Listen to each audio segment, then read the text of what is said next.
Hello. Good evening, fellow friends and loved ones. Once again, we're honored to bring to you another interesting topic. Yes, the previous weeks has brought to us so many varieties of topics, health-related topics, and then today is also not an exception. And we'll be talking about the condition obstetric brachial plexus palsy injuries, or obstetric brachial plexus injuries. Yeah, so these is a very important condition because it's what life starts with. Yes, so if you start life with this injury, it's very difficult to manage, and then it's very important that we take note of it.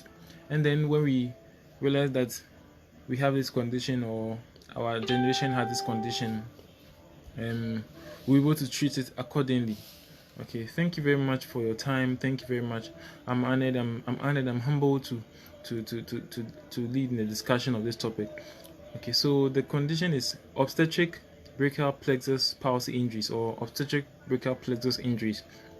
Yes. So this is there are two words, or there are four words. Obstetric brachial plexus injuries. Obstetric means it occurs during birth most at times. Brachial means the arm. So when you say a brachial or brachium, is the arm, the scientific name for the arm. And plexus means a collection of nerves that sensation or feeling pass through. So with the plexus, it allows us to feel. So there are combination of nerves that run through the body. We have so many. We have in the shoulder, we have in the neck, we have in the chest region, we have in the lower back region. As we have so many at various points of the body. And then palsy is also a condition or a syndrome. And an injury is where you have deformation as a result of trauma or falling to a particular part of the body. So obstetric brachial plexus palsy injuries, or obstetric brachial plexus injuries. And this is mainly in children, yes, but mainly in children, that's newborns. But we have some occurrence in adulthood, so we'll be discussing on it as time goes on. So in obstetric brachial plexus injuries, we have two types. We have the Erb's palsy, and then we have the Klumpke's palsy.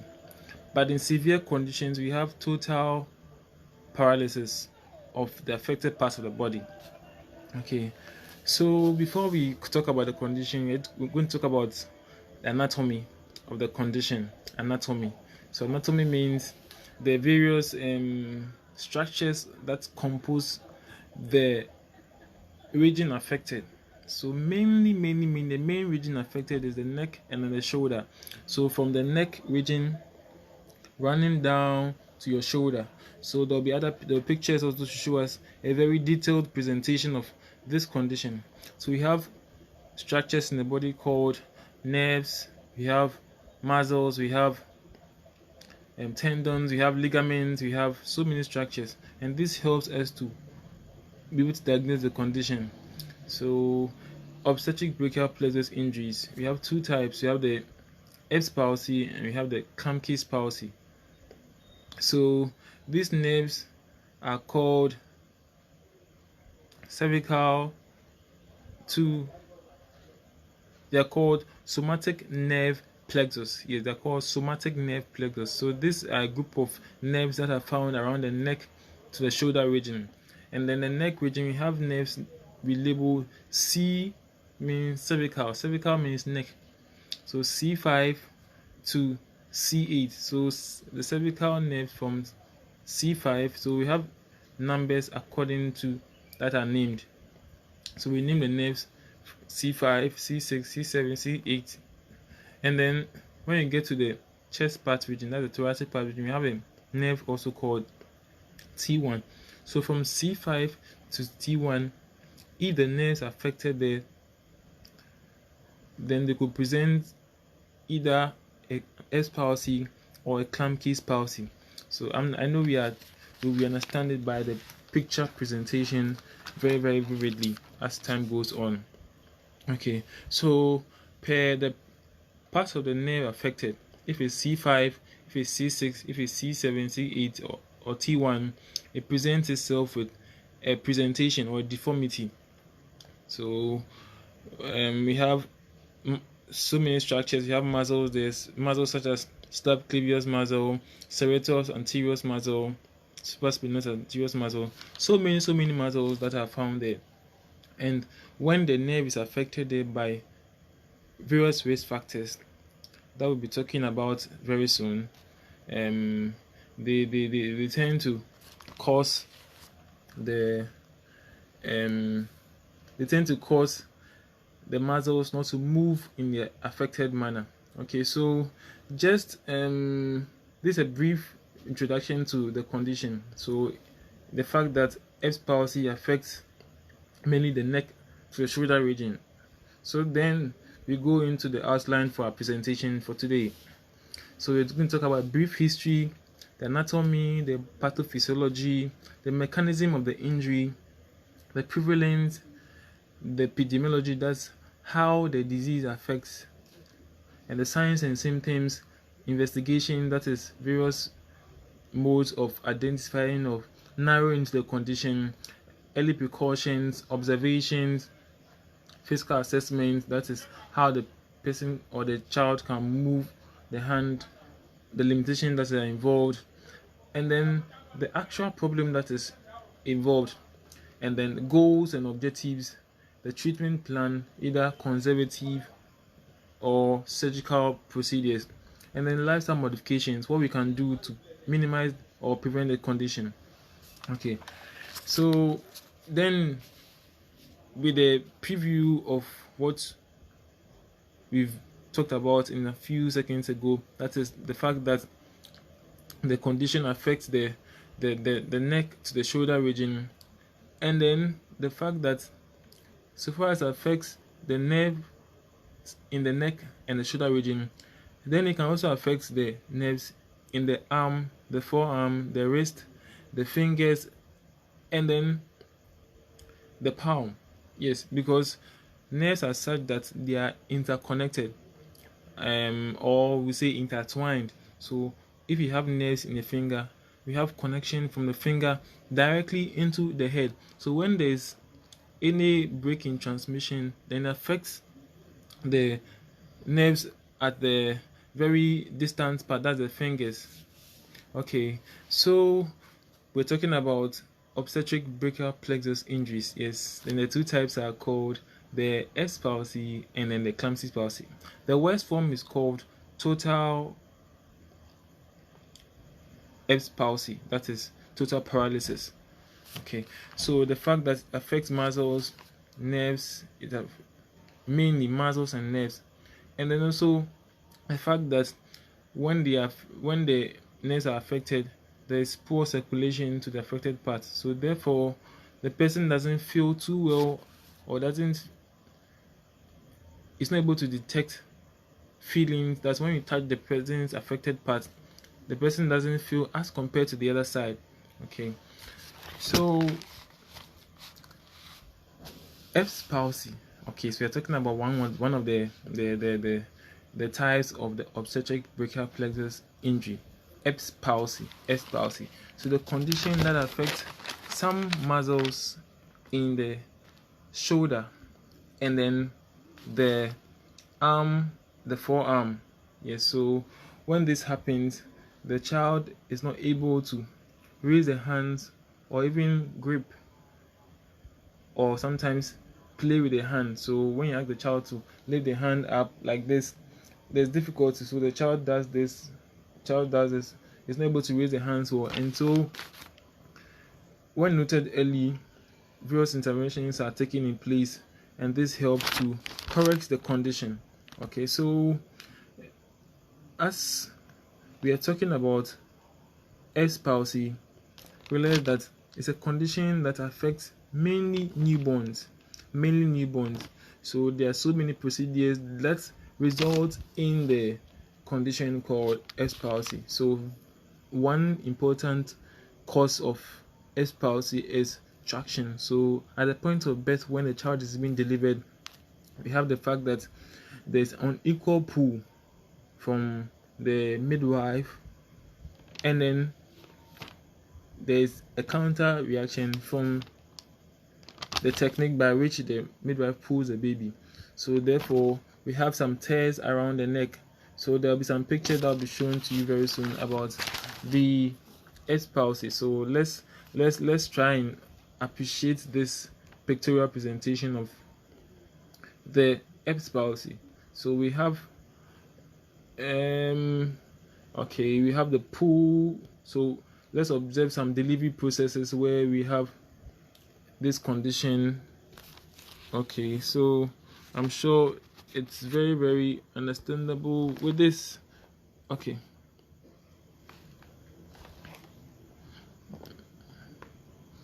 Okay, so this is okay. So we can see the child being delivered from this procedure. So in the case where there's an equal turning, that is the technique by the midwife, there could be injury to this part of the nerves here. I'm sure we can appreciate it. And when the nerves here get injured, that is get torn, it affects sensation from the neck right down into the arm, and this could lead to a condition we call Erb's palsy, and this is one of the types of obstetric brachial plexus injury.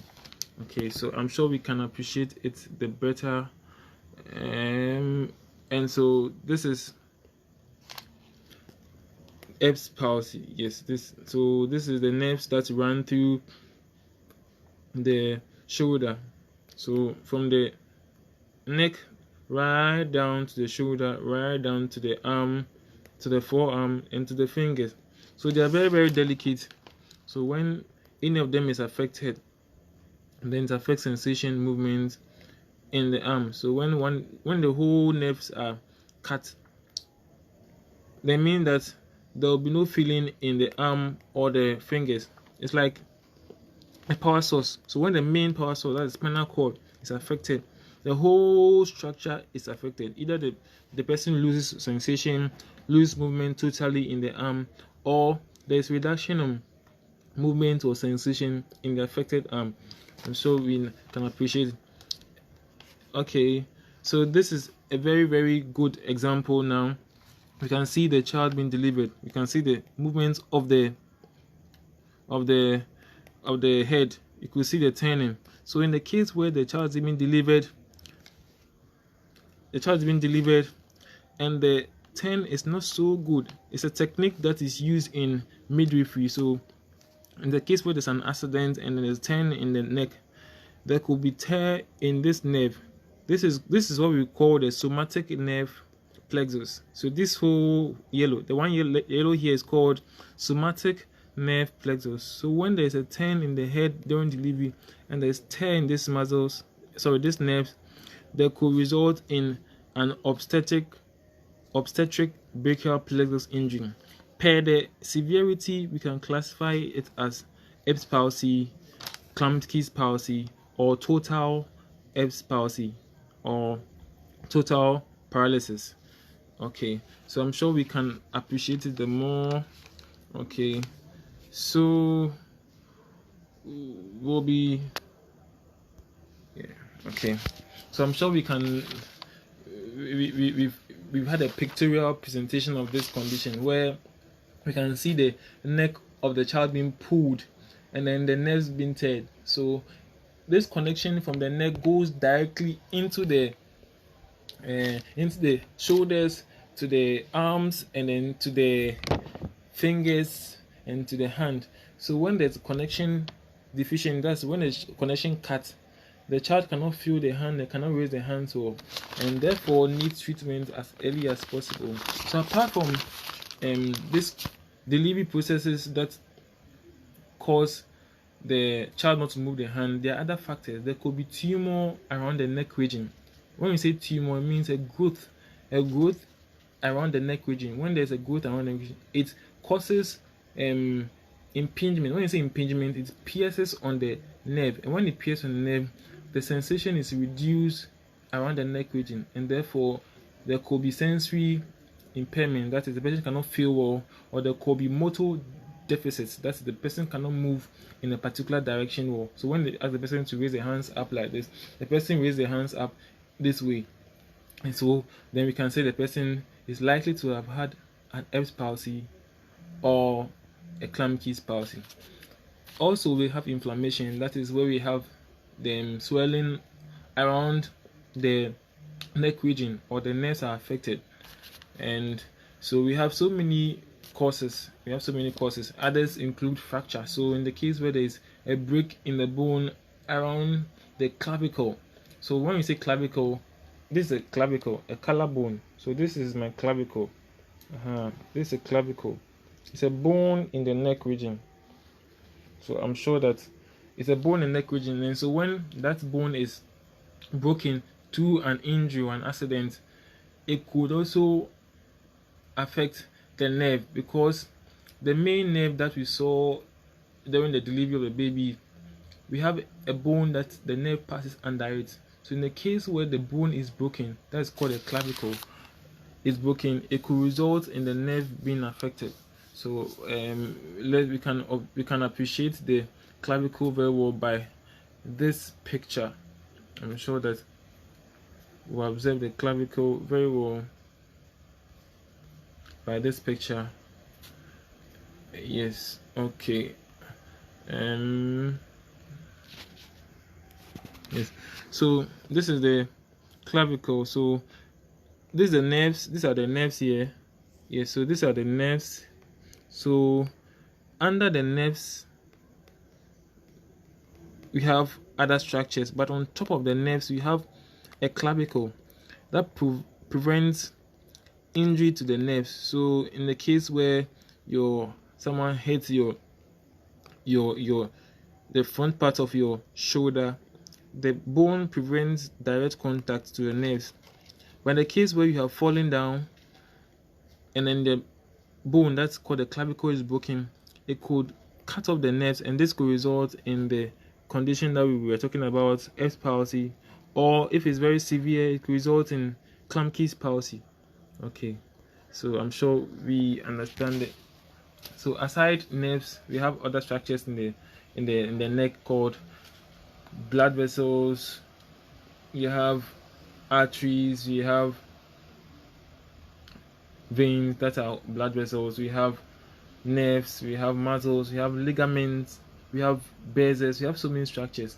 But when the nerve is affected, there is sensation deficit right into the shoulder and then to the hand and to the fingers. Okay, so just a brief anatomy of the nerves, and then I'm sure we'll be good to go. Okay, so as a medical practitioner, we will look at some of the nerves in the neck.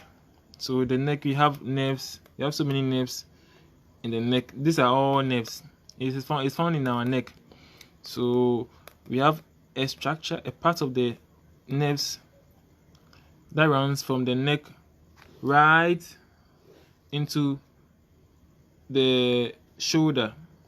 So we have one part called roots, one part called trunk, one part called divisions, one part called cord, one part called branches. So these are all connected. They are all connected to transmit information from the spinal cord. So the spinal cord is here. God is so wonderful that He has made a spinal cord, and there are so many connections, so many complex connections from the spinal cord directly into the shoulder, into the fingers, so that we can do and perform activities. So when you're able to perform these activities, we have to just thank God for this privilege and this awesome work. Okay, so yes, we've seen the connections from the neck right down to the fingers. Okay, so now we are talking about some of the other causes. We've talked about fracture, where there is break in the clavicle. So when there's break in the scapula is the shoulder blade. So there's a bone at the back of the body that is your chest region. So if you have that bone injured, that is broken, it could also affect the structures in the neck, that's the nerves in the neck, and cause. So we have so many other ones, also known as vascular injuries. Okay, so when you have vascular injuries, that is cut in the blood vessel supply, it will also prevent the nerves from getting the right nutrients to be able to perform their functions, because the nerves also need nutrients to be able to function very effectively. So when there is injury to the blood vessel, the nerves can also be affected. Okay, and so other ones are also called that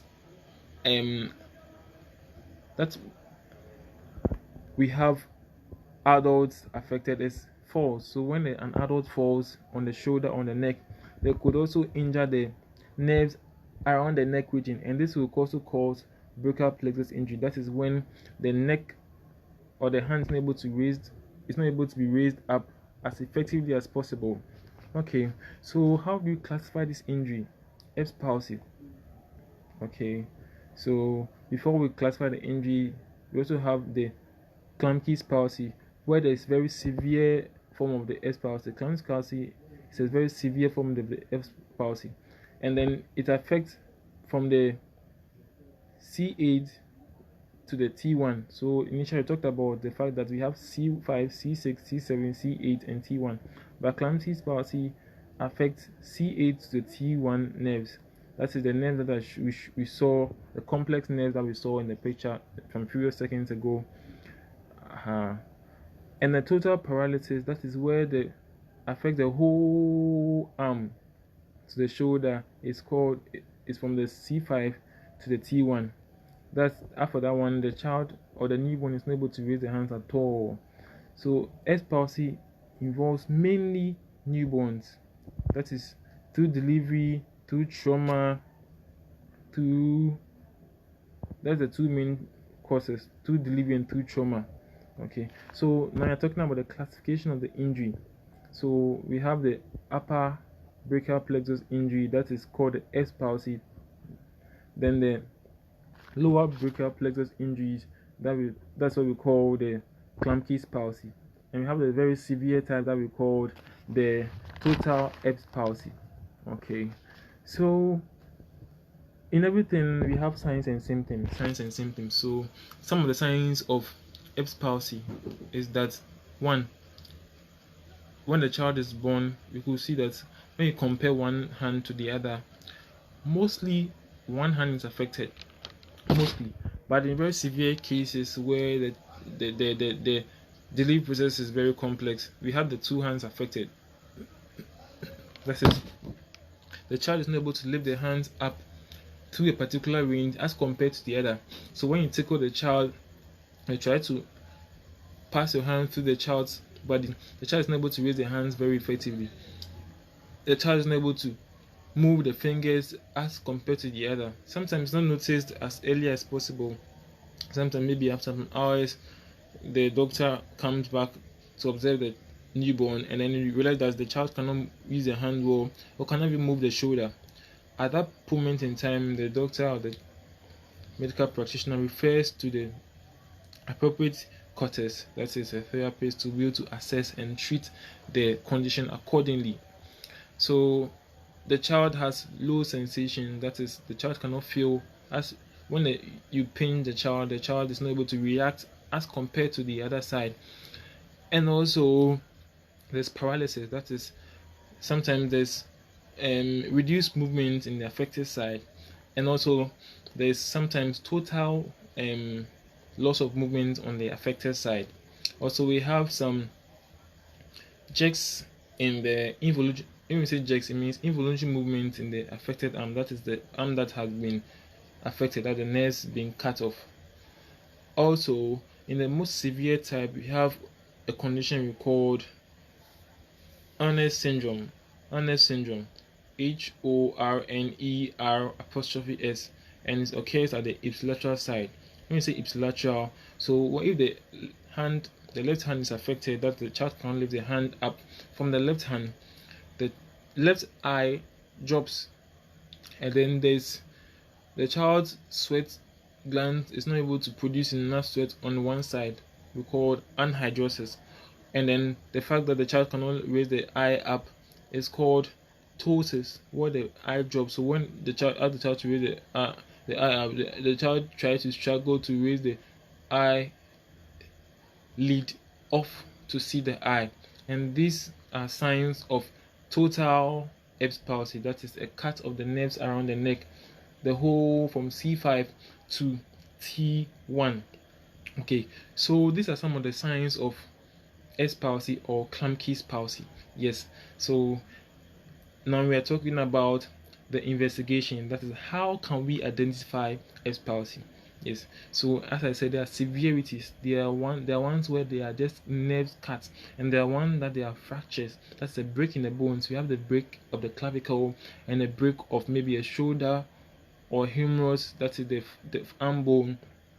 So there are processes or diagnostic procedures we can use. We can use an X-ray, that we can see if there's a break in the bone, so that we can be able to stabilize the bone for the bone to heal very effectively. If there's no break in bone through an X-ray, we can take a further higher diagnostic procedure we call an MRI, also known as magnetic resonance imaging, to observe exactly the nerves affected. And the MRI gives us a detailed representation of the neck, the shoulder, and then the arm, so that we can be able to treat them condition accordingly and then very effectively. Without the MRI, without the X-ray, there are other special procedures that a medical practitioner or a therapist can be able to assess and treat the condition effectively. So the severity of this condition, there's mild, there's moderate, and then there's very severe condition. And these, when noted early, the appropriate steps can be taken to be able to treat them. So another cause of Erb's palsy or Klumpke's palsy is during anesthesia. So in the case where the newborn is being injected or being pierced through, they could impinge, that it could press on this one of these somatic nerve plexus, and this could result in Erb's palsy or Klumpke's palsy. So the nerves are not able to transmit information from the brain to the hand or to the fingers or to the arm, and this could result in Erb's palsy or Klumpke's palsy.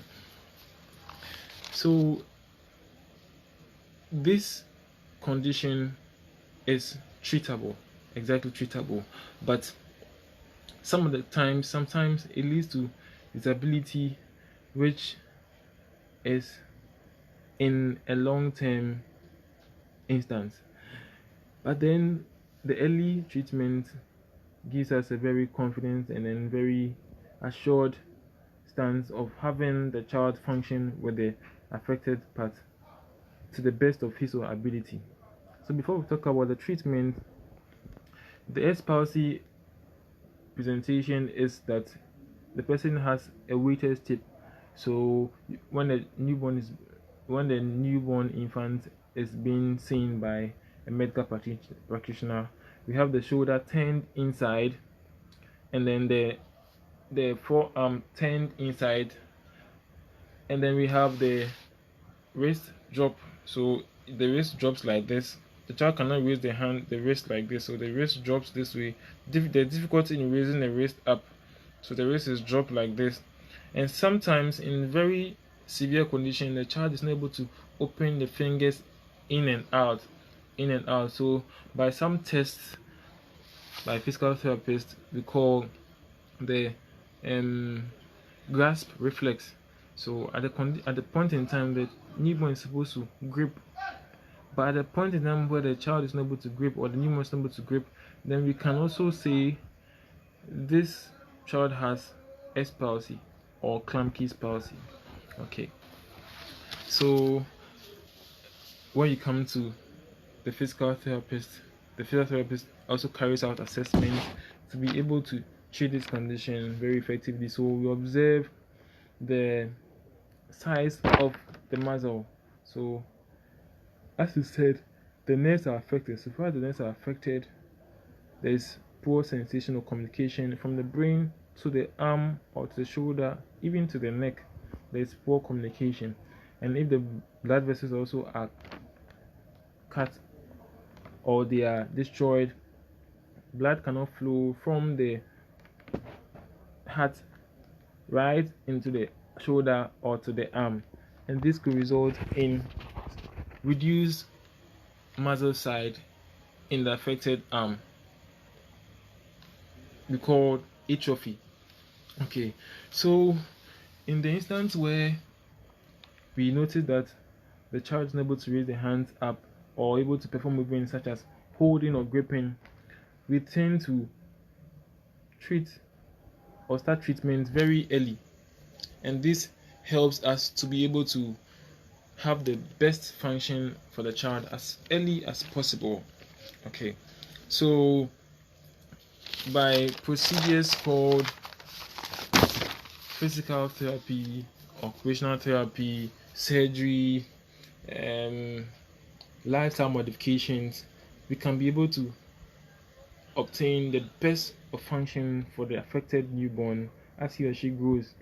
Okay, so physical therapy is aimed at increasing strength, flexibility, stamina, and coordination in the affected arm. So in the instance where the child is not able to grip, we have various procedures that we do to be able to strengthen the fingers, strengthen the palm, to be able to grip very well, and then raise the wrist very well, and then perform functions as best as possible. So we have passive range of motion exercises, such as moving the child's hand. So we help move the child's wrist up and down, up and down. This helps to reduce stiffness and then improve upon the strength of the affected arm. We have also positioning. So at the point of noticing this condition at a birth, very importantly, we have to position the child in such a way that we don't have extra tear in the nerves, because the nerves has already been torn. So when you position the child in such a way that there is more distraction of the nerves, then there could be total loss of function in the arm.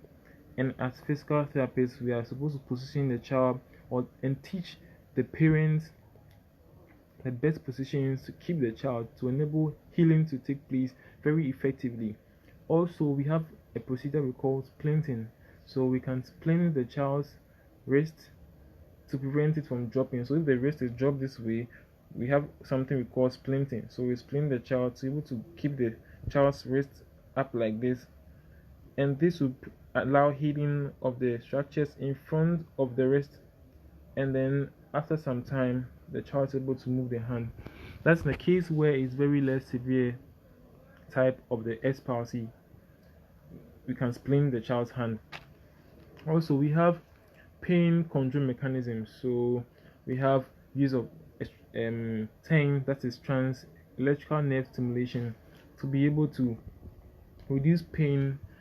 And then we have also electrical muscle stimulation, and so this is a procedure where we put parts on the shoulder of the affected side, and this helps to shake the muscles and strengthen them. So this helps also to allow the hand to function back as supposed to be. Also, we have various orthotic devices that we have gaiters, we have splints, we have grip devices, we have the balls that we give the child to be able to learn how to grip, and then we have the toddler ball. So we have a device where the newborn lies on the mat, and then we support the hand to hold against the device, and so the child moves the hand up and down, up and down. As the child is moving the hands up and down, the shoulder is being strengthened, and this helps to retain function in the arm as early as possible. So in the case where the cut in the nerves around the neck is very severe, we have no other option than to go in for surgery. And surgery is said that it helps to return function also to the shoulder right onto the fingers. So they cut some nerves at various parts of the body where when it's cut, it's very easy for growth to occur at a particular side. And they come and attach it to the nerves around the neck. And this helps to restore connection from the brain right into the shoulder and then to the neck. So we have nerve grafting, and they have so many surgical procedures. So in the case where there's fracture, we have to splint and then keep the child's hand stable. So when there's a break in the bone in the arm, we put POP in the arm, can heal very effectively, and then we continue with therapy after that. So in everything, there is this depression aspect of this condition called obstetric brachial plexus injury, because as a mother desires to give birth, she doesn't expect any complication. When the child condition where he or she is not able to raise the hands well, the mother becomes depressed, and so therefore we need to seek the intervention of counselors to be able to talk to the mother and then ensure that the mother also cooperates with the various procedures that are necessary to ensure the function of the hand. So psychologists, that is clinical psychologists, also come into place to advise and talk to the mother to start therapy as early as possible to be able to restore function in the arm. And then lifestyle modification. So the child is taken through various procedures such as occupational therapy to be able to use the hand effectively and then prevent loss of function, that is total loss of function in the affected arm. So we've been talking about obstetric brachial plexus injury, that is injury that affects mainly newborns. Yes.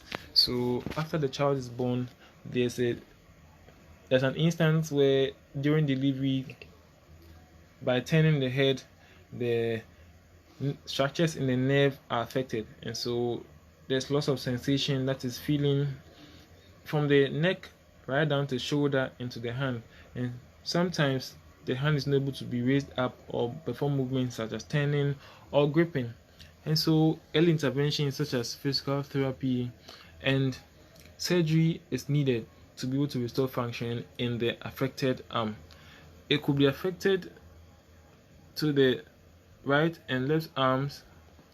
It could also affect the right arm alone or the left arm alone. So let's look at some pictures of this condition, and then I'm sure we'll be able to appreciate it very well. So this is the nerve. So this is the main nerve, somatic nerve plexus. Yes. So this transfers nerve signals from the spinal cord directly to the arm and then to the fingers. Okay. So this is one example of exercises that physical therapists go through with the affected person. So the person cannot raise one of the arms, and we could see the right arm being splintered. Yes. So the child is doing some exercises to strengthen the arm. And you could see the newborn also. Look at the child. So she's doing some exercises to strengthen the arm. So she has put the left arm onto the foam and then pressing against it, and this helps to strengthen the affected arm. We call it weight-bearing exercises. And these are some exercises that as therapists also we go through with the affected person. So the left arm is affected, and so we help to raise the arm to allow circulation to take place in the arm. Because of poor circulation, there could be weakness, there could be stiffness, and this could prevent the person or the patient from lifting the hands up. And so we have pain sensation around the arm when someone has S palsy. So this is a very good presentation of what we're talking about initially. The first statement we made was the C5, C6. So this is a C5 nerve, C6, C7, C8, and T1. So in the case where they are affected here, there's communication break in transmission from this side right into the arm, and this could prevent the hand from moving, and then could have a dead hand. Okay, so these are some exercises that are gone through. So you could see the baby being pulled, you could see the nerve being injured. So when they're injured, the child cannot raise their hands up. So this is also a very, very, very good presentation. So we have various cuts of the nerve. So we could have a total cut. So in this case, where there's a total cut, the child cannot move the hand at all. There could be some movement in the shoulder, a little, and there's a ruptured nerve. So if there's a ruptured nerve, that one, the child cannot even move the shoulder at all. There's a total cut, that is no movement at all from the shoulder to the arm, and there's a stretched nerve. So the stretched nerve, there could be some movement in the hand, in the fingers, and in the wrist. So we're looking at some pictures of the condition called obstetric brachial plexus injuries. These are the nerves that run from the shoulder directly into the arm, to the forearm, and to the palm. Okay, so this is the biological representation. That's the nerves. You can see the nerves here. They can see the C5, you can see the C6, C7, C8, T1. You can see them here, and they're running through to the muscles of the lower arm, muscles of the hand. So you have hand muscles, you have the shoulder muscles. So they run from the spinal cord right into the shoulder, then to the arm. So you can see the baby going through some exercises. So we move the hand up and down to improve circulation and then strengthen the hand. Okay, so this is a very, very happy baby going through therapy, and she's happy, yes, going through therapy. So you can see this is the S palsy. You could see the elbow being very stable, but if you look at this one, comparing these two, you feel that the elbow is not so stable as compared to this one. So this is the mild form of the condition we call S palsy, and the very severe form where C5 to T1 nerves are all affected. The presentation is this. So you could see the wrist dropping, but this one, the wrist is not dropping. So this is very less severe because there's some strength in the wrist. But in the case where here is so much dropped, the condition is very severe. So some of the pictures that we've been talking about. So this is the splinting. So the child's hand has been splinted to prevent further worsening of the condition. So these are some of the exercises that as therapists we go through with the child to strengthen the arm. Okay.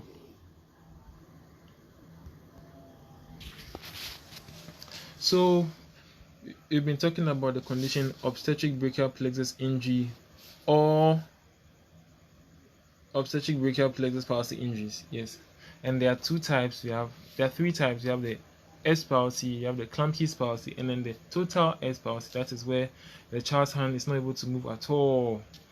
Okay, so this condition affects newborns mostly, but can affect older people by reason of a gunshot injury to around the neck region or a fall on the neck or the shoulder. There are a few cases that I've come across, and it's been very severe type of the S palsy or the obstetric brachial plexus injury. And so we are treating all mothers who notice that the child is not able to raise their hands, or wherever you are, report to the various or the nearest medical facility to be able to assess your child well, and then treat them accordingly as early as possible, because early treatment helps to prevent the muscles from becoming small. And the moment where they become small, then the child's hand is almost of no function, and then this helps to reduce even the self-confidence of the child. and this is very important to be able to have a very good presentation of the child. Okay, so we're talking about obstetric brachial plexus injury. I'm sure we've learned a lot by the pictures, and after the presentation, there'll be an added on picture so that we can appreciate this condition very, very, very much well. Okay, if you have any question, we can ask on obstetric brachial plexus injury. It affects newborns, that's after birth, mostly after birth. So if you have any question, please, you can ask.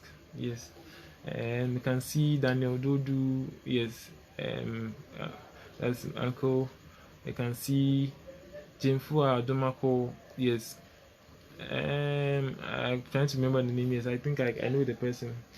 And then all of you watching live and watching very later on, if you have any question, please, any question on obstetric brachial plexus injury.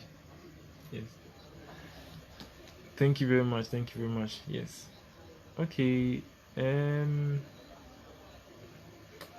yeah, just a minute or two as we wait for some questions. If you have any question, you can please bring it up so that we can answer, or any question pertaining to health, not even to the current question, obstetric brachial plexus injury. If you have any question, your questions are all welcome. Okay, so we have some few seconds so that we can answer. Okay, thank you very much for your time. And the next topic for presentation is frozen shoulder. Yes, frozen shoulder, also known as adhesive capsulitis. So when someone has a frozen shoulder, what does it mean? Yes, what does it mean? And so we'll be talking about it in our next presentation. So today's topic is Erb's palsy, condition in newborns, and I'm sure we have a good time. We've had a good time this evening. Thank you very much for your time. Have a blessed evening. Take care, and stay tuned to our weekly presentations on various health conditions. It's RICOY Health International Foundation, bringing to you education and empowerment with focus. And our aim is to reach out, and our lead is an advocate in child health and adult health. Have a blessed evening. Take care. We love you. Have a blessed evening. Bye. Take care.